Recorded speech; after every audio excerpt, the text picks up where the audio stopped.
This is my experience with getting Skoolie insurance as just a person that owns a Skoolie that needs insurance. I am not an insurance agent.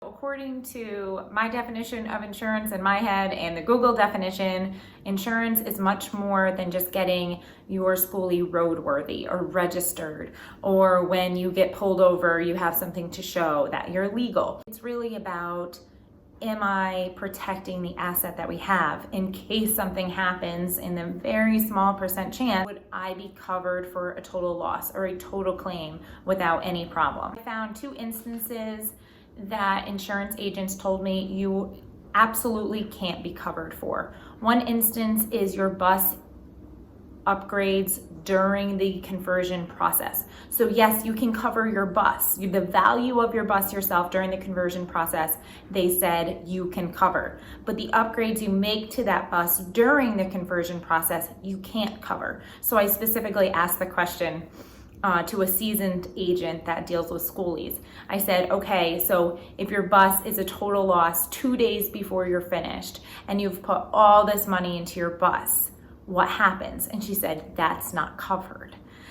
It's only covered for the value of the bus at that point. The other instance that I found that isn't covered is if you live in your bus full-time. If that is your only residence and you live in your bus full-time, I can't find any insurance company that will cover that instance.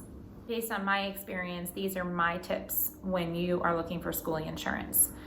The first tip would be telling 100% the truth to the insurance companies that you're talking to. Don't omit any information. Don't withhold even the littlest bit of information, and be 100% honest.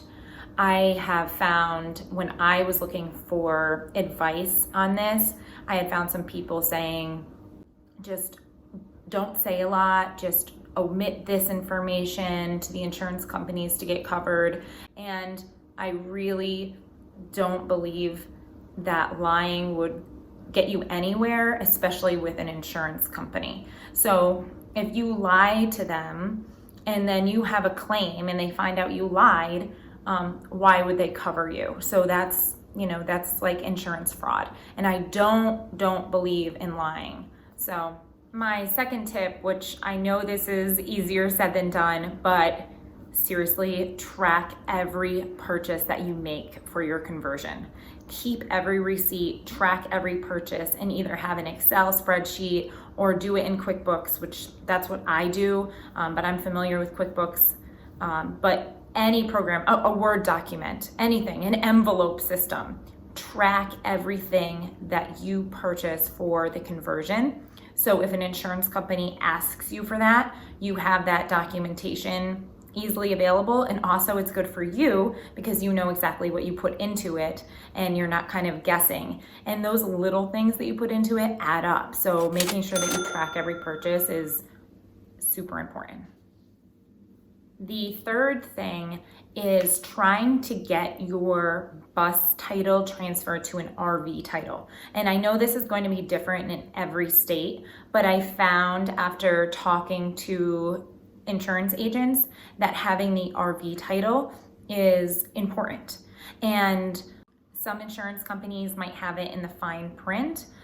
Some may be outright and tell you, but either way, you should at least ask the question to your insurance company if it matters if your title is RV or if it's still the bus title. My fourth tip is when you get insurance is to read every single word of that binder policy that you have. Every single word. Just to get it and obtain it through the agent is one thing, but when you get that policy, you should know everything that's in it. There are people that have had total losses and their claim wasn't covered because there was fine print in there they didn't realize. So there was someone on one of the Facebook groups that I'm a part of that said because his bus was not titled as an RV, and also because a licensed builder didn't build it, he did it himself, he wasn't covered for his total loss. And he said that he had every receipt, he had documented everything. This is his story, but Again, you don't want it to be your story. After calling dozens of insurance companies and talking to so many agents, I narrowed it down to 2 companies that I think that we will go with. One is State Farm. State Farm requires, in Connecticut, I'm in Connecticut, so I don't know if this is different in other states. State Farm requires an itemized list with every receipt submitted to them, a copy of our contractor's license. So to be covered with them in Connecticut, at least for the agent that I talked to, said that we have to be licensed builders, which we are, but most people are not. So I'm not so sure. You would have to ask specifics on that if you're doing it and you're not a licensed builder. They also will come out and inspect and take pictures, and I have to submit pictures of certain areas, and once it is fully converted, they will cover it. I think my quote was somewhere around like a little over $200 a month, which seems like a lot compared to what I'm reading and listening to, like $50 a month, $75 a month. But again, I'm looking to be fully covered in case of a claim. I'm not looking just to be roadworthy.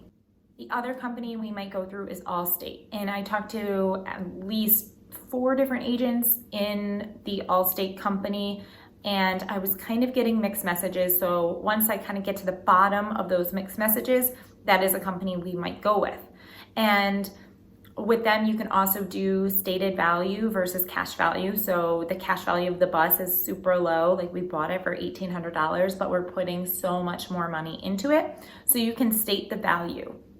Now, how they document that, I'm getting different messages. I believe I also need an itemized list with all the receipts that I submit, and pictures.